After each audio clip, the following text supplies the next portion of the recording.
Hey, can I tell you something I wish someone had told me way earlier? You know those people who make you feel like you're constantly doing something wrong, even when you're trying your hardest to do right by them? You keep thinking, maybe if I'm just more patient, more kind, more understanding, they'll finally see that I'm not the enemy. But let me tell you from experience, with some people, especially narcissists, kindness doesn't reach them, it feeds them. And this isn't coming from a place of bitterness. I'm telling you this because I care, because you deserve better than to keep pouring your love into a black hole and wondering why it never fills. So today, let's talk, like really talk. I'm gonna share some real things I've learned about how narcissists twist our kindness into control, and how to stop playing that game, not with cruelty, but with clarity. Let's break this down.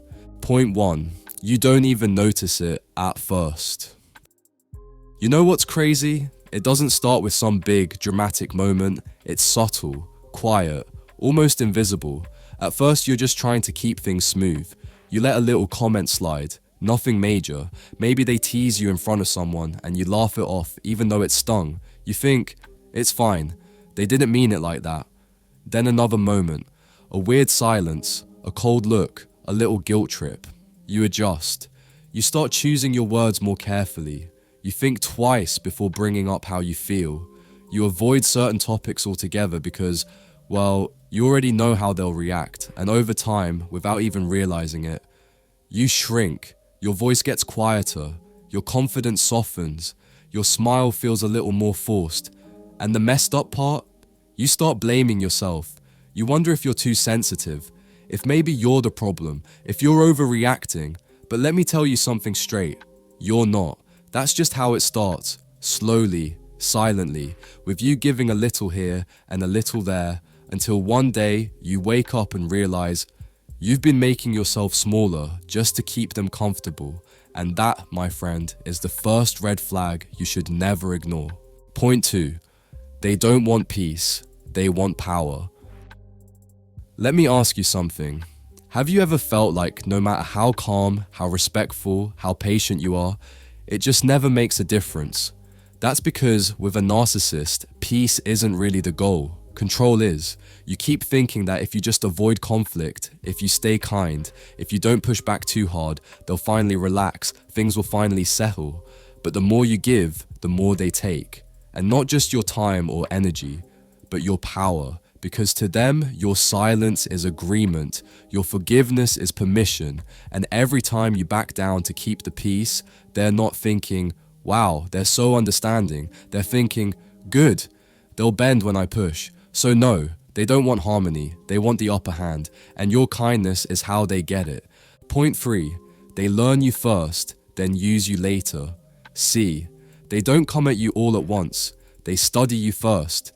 They watch how you react, what makes you smile, what makes you nervous, what makes you feel guilty, and then they use it. If you love being seen as a kind person, they'll guilt you. If you hate conflict, they'll start tiny arguments, just enough to get under your skin. If you open up about a past wound, one day they'll throw it back at you when it suits them. They take everything you give them in trust and turn it into a weapon. And that's what makes it hurt even more, because it's your goodness being used against you. But don't confuse their interest in you as care. It's calculation, it's strategy. They don't misunderstand your heart, they know exactly how to twist it. Point 4, guilt is the chain that keeps you there. Let me tell you, guilt is their favorite tool, especially when it's yours. They rarely apologize, right? But somehow, you're always the one saying sorry. You're always explaining yourself, always trying to keep things smooth. And why? Because they've trained you to feel guilty for just being you. You say no, they act hurt. You speak up, they call you dramatic. You ask for space, they say you're selfish. Over time, it starts working. You start doubting your own boundaries. You feel bad for putting yourself first. You start saying yes just to avoid feeling like the bad guy. But let me be real with you. That guilt, it doesn't belong to you. It's a trick, a hook, because a person who truly loves you won't make you feel guilty for having needs or limits or a voice. Point 5. You keep explaining yourself, hoping they'll finally get it. This one hurts because you want them to understand. You're not trying to argue. You're not trying to fight.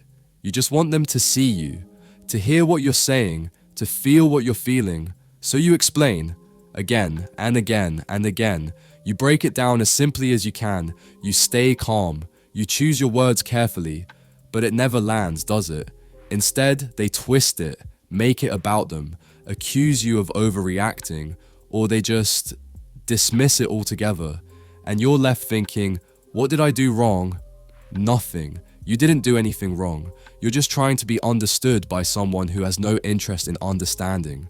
They're not listening to connect. They're listening to defend their control. And the more you explain, the more they feel in charge. So eventually, you have to stop trying to be heard by someone who's committed to staying deaf. Point 6. You call it growth, but you're just bending. This one's tricky because growth is good, right?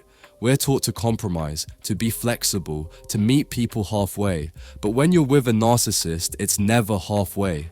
It's always your side doing the bending. You start thinking you're becoming more patient, more mature, more resilient. But deep down, you feel tired. You feel smaller. You feel disconnected from who you used to be. You tell yourself it's growth, but what it really is survival. You're adjusting constantly, just to avoid conflict, just to stay close to someone who never adjusts for you. That's not growth. That's self-abandonment dressed up as maturity. True growth doesn't require you to lose yourself. It builds you up, not tears you down. So if you're constantly shrinking to keep the relationship alive, maybe it's not a relationship worth saving. Point 7. When you stop reacting, you break their script. You know what throws a narcissist off the most? Not anger, not tears, not even calling them out. It's indifference, because their entire game depends on your reaction. They push your buttons to get a rise out of you.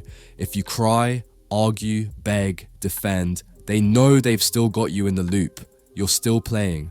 But when you stop reacting, when you see their drama and you don't flinch, that's when the power starts to shift. They don't know what to do with that because you've stepped off their stage. You've stopped playing the role they cast you in. And yeah, they'll test you. They'll poke harder. They'll try sweet talking or suddenly play the victim. But it's not real. It's just strategy. So stay still, stay calm, let them perform and don't show up to the show. Because when you stop feeding their need for control, they lose the script and you finally get your peace back. Look, I know how hard this is. I know the heartbreak that comes with realizing someone you cared about never really cared back in the way you deserved. But let me tell you something. You're not crazy for loving hard. You're not weak for trying to make it work. You're not broken because you believed in their potential. You're just done. And that's not defeat. That's power. You don't have to become bitter. You don't have to match their cruelty. You just have to stop showing up for a game that's rigged from the start. You're allowed to choose peace over performance, self-respect over second chances, and silence. Not the silence of fear, but the silence of freedom. Because the second you stop needing them to change is the second you start changing everything. And that, my friend, is where healing really begins.